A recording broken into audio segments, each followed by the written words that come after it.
membres du jury, chers auditoires, chers contradicteurs, bonjour. Le contentieux amène... Pardon, excusez-moi. C'est un lapsus révélateur, ça. Le contentieux amène-t-il le contentieux? Voilà un sujet bien particulier. Et avant de commencer, je me dois donc de vous faire une petite confidence. J'avoue, et je l'assume, que j'aurais préféré cet après-midi plaider la cause de Pinocchio, en faveur d'Hakuna Matata, du rhum ou même de l'innocence. En effet, et c'est là ma plus grande confidence, je ne suis pas une spécialiste du droit fiscal.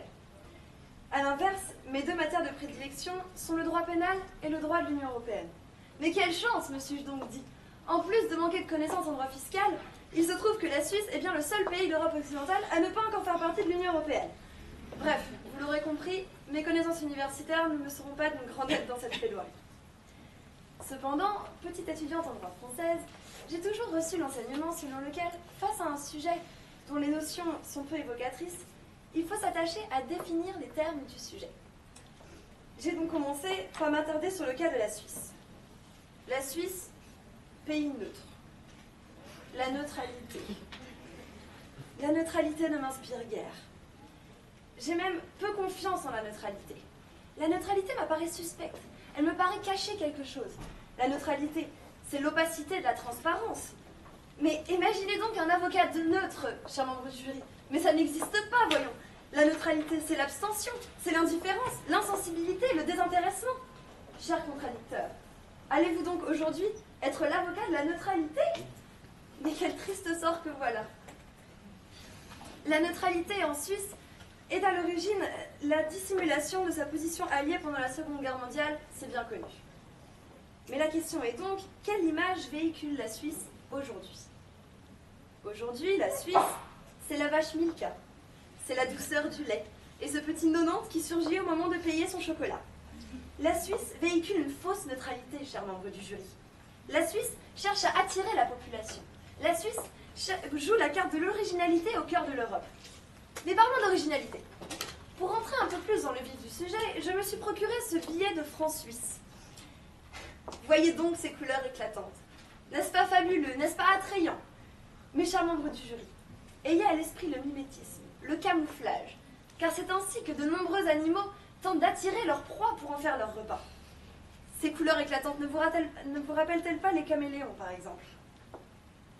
Et c'est ensuite, en m'attardant un peu plus sur ce billet, que j'ai réalisé que dans le petit coin, là, au fond à droite, en petites lettres, était écrit « Les billets de banque sont protégés par le droit pénal ». Mais les billets de banque suisse appellent donc le contentieux avant même qu'ils ne naissent. Mais, et en plus, pas seulement dans une langue, non, dans 4 langues, chers membres du jury, de manière à bien que tout le monde soit averti de ce potentiel contentieux qui existe. Mais pourquoi un tel avertissement? La Suisse, derrière sa neutralité, présente en effet un régime fiscal attrayant. Et créé en Suisse le système du forfait fiscal, qui propose aux grandes fortunes étrangères un moyen de protéger, de conserver leur argent en échappant au régime parfois jugé draconien de leur pays d'origine. Fervente de droit pénal, mais encore un peu ignorante des règles spécifiques concernant le droit pénal des affaires, je me suis donc penchée sur la question. Or, l'article 1741 du Code général des impôts punit la fraude fiscale d'une amende de 500 000 € et de 5 ans d'emprisonnement. Ce même article élève même la peine à 2 millions d'euros et 7 ans d'emprisonnement lorsque, je cite, les faits ont été réalisés ou facilités au moyen de comptes ouverts ou de contrats souscrits auprès d'organismes établis à l'étranger. Le fait d'ouvrir un compte en Suisse en le dissimulant est donc érigé comme une circonstance aggravante au délit de fraude fiscale. Mais la fraude fiscale n'est pas la seule infraction parmi ces nombreux délits financiers. Or, chers membres du jury, ne voyez-vous pas quelque chose de commun à tous ces termes? En effet, il existe un dénominateur commun entre eux, un point de convergence. Et pour le déceler, je vous invite aujourd'hui à vous mettre dans la peau d'un non-juriste. Blanchiment. N'est-ce pas un terme enchanteur? Blanchiment, ce qui est blanc, pur, la couleur de l'innocence, la couleur de la douceur, de la volupté. Évasion. Évasion fiscale. Mais quelle phrase magnifique! L'évasion, c'est la liberté, l'indépendance, l'émancipation d'un système trop régulateur. Voyez donc à quel point ce terme est attrayant. Et puis paradis fiscal, chers membres du jury. Mais le paradis, cet endroit fabuleux où tout est possible, où rien n'est interdit, où tous les vœux se réalisent. Le paradis, c'est les Champs-Élysées, c'est les lumières, les éclairages, les lumières magnifiques et fantastiques, comme ils sont représentés d'ailleurs sur la boîte de chocolat suisse Lindt, tant appréciée de nos grands-parents pour Noël. Mes chers membres du jury, là où se trouve le paradis, l'enfer n'est jamais loin. Et voyez donc comment les Grecs voyaient les Champs-Élysées. Car si les Champs-Élysées étaient alors, bien entendu, un endroit paradisiaque, les Champs-Élysées se trouvaient en réalité en enfer. Et c'est cette dissimulation que je tente de mettre en lumière, car ces enchantements sont tous trompeurs. Et tel est le sort d'un conte en Suisse qui amène naturellement le contentieux face à l'administration fiscale. Ces premiers indices m'ont donc permis de donner une définition plus circonstanciée du terme conte en Suisse. En effet, je m'étais d'abord interrogée du fait de savoir si l'auteur de mon sujet n'avait pas eu d'abord l'idée en tête d'un Suisse heureux. Vous aurez alors tous en tête l'idée de ce joyeux petit garçon sur les boîtes de Kinder, dont la commercialisation a fait un ravage en Suisse.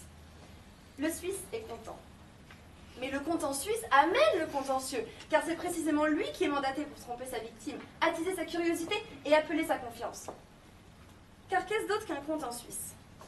Mon réflexe, comme Julie qui est ici, mon réflexe, bien qu'il soit à certains égards regrettable et j'en conviens, a été de taper conte en Suisse sur Google.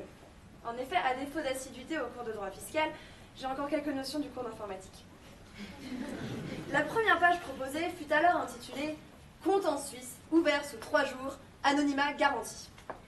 Curieuse, je clique.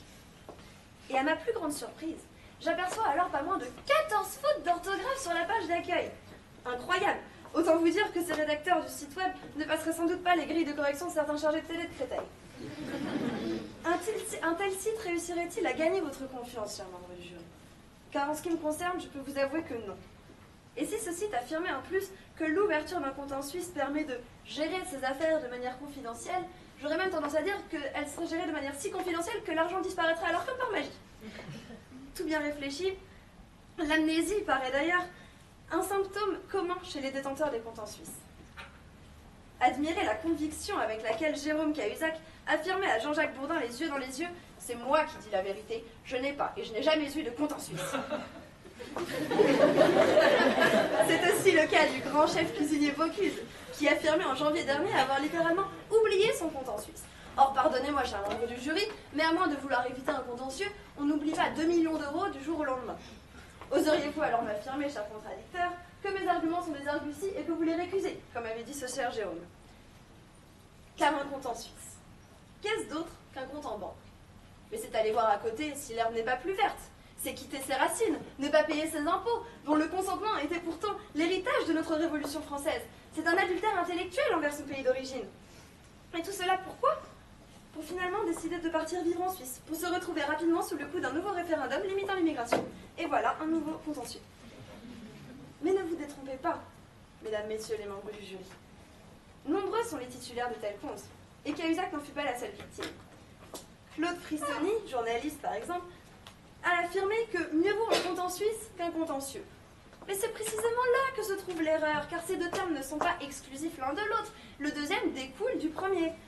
Et je ne parlerai même pas de Thomas Dutronc, qui chantonnait avec assurance un compte en Suisse et pas de contentieux. Mais tout cela sont des victimes de cette neutralité, sont des victimes du content, de l'heureux Suisse qui se réjouit de son influence.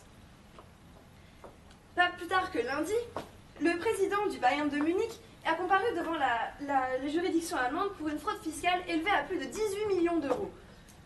Et ses paroles à la presse? J'ai fait de l'évasion fiscale, je regrette profondément mon comportement délictueux. Mais bien sûr que ces auteurs des infractions regrettent leurs agissements, une fois que le contentieux est né. Mais en réalité, on ne peut pas vraiment leur en vouloir. Car si on s'attache bien à cette étude, le contentieux suisse peut même paraître à certains égards attrayant. En effet, le contentieux serait sans limite, affranchi de tout impôt sur la fortune. Le contentieux serait alors l'apogée de toute exonération fiscale. Fini les boucliers, fini les parachutes, le contentieux c'est le paradis. Les riches détenteurs de tels comptes, à l'image des rois d'antan, seraient alors exonérés de taxes, et le contemporain de Vauban se trouverait de nouveau discrédité. Mais je m'adresserai, pour finir, aux détenteurs de comptes en Suisse. Aux détenteurs de comptes en Suisse qui souhaiteraient se repentir. Je m'adresserai également aux potentiels futurs détenteurs de comptes en Suisse. en leur disant, en leur rassurant que le contentieux peut encore être évité. Attention simplement aux comptes à rebours. Mais pour rendre vos comptes à l'administration française, il suffit de fermer vos comptes en Suisse. Fermez vos comptes en Suisse, rendez vos comptes à l'administration française, payez vos impôts au comptant, et tout le monde sera content, tout le monde y trouvera son compte, et plus de contentieux. Car en toute discrétion, chers membres du jury, si j'avais moi-même eu un compte en Suisse, je pense que vous en auriez certainement reçu déjà quelques fruits. Et cela n'aurait pas manqué de nourrir un contentieux dont, cher contradicteur, vous auriez été la victime. Mais comme les bons comptes font les bons amis, j'ai décidé aujourd'hui de vous épargner ce contentieux. Merci.